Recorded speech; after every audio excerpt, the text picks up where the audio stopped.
السلام علیکم ویورز، میں ہوں مریم اسماعیل اور آپ دیکھ رہے ہیں فہم دین و دنیا۔ تو چلیے ریڈ کرتے ہیں آج کی سٹوری۔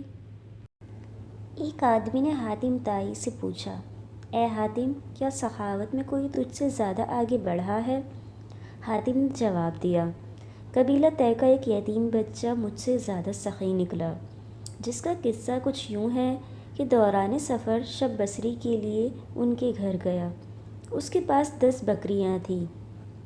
اس نے ایک ذبح کی، اس کا گوشت تیار کیا اور کھانے کے لیے مجھے پیش کر دیا۔ اس نے کھانے کے لیے مجھے جو چیزیں پیش کی ان میں مغز بھی تھا۔ میں نے اسے کھایا تو مجھے بہت پسند آیا۔ میں نے کہا، واہ کیا خوب ذائقہ ہے۔ یتیم بچہ فوراً باہر نکل گیا اور ایک ایک کر کے تمام بکریاں میری لا علمی میں ذبح کر ڈالیں اور سب کے مغز مجھے پیش کیے۔ جب میں کوچ کرنے لگا تو کیا دیکھا کہ گھر کے ارد گرد ہر طرف خون ہی خون بکھرا پڑا ہے۔ میں نے اس سے کہا، آپ نے تمام بکریاں کیوں ذبح کی؟ اس نے کہا، واہ، آپ کو میری کوئی چیز اچھی لگے اور میں اس پر بخل کروں، یہ عربوں کے لیے بدترین گالی ہے۔ حاتم سے پوچھا گیا، بدلے میں آپ نے اسے کیا دیا؟ انہوں نے کہا، 300 سرخ اونٹنیاں اور 500 بکریاں۔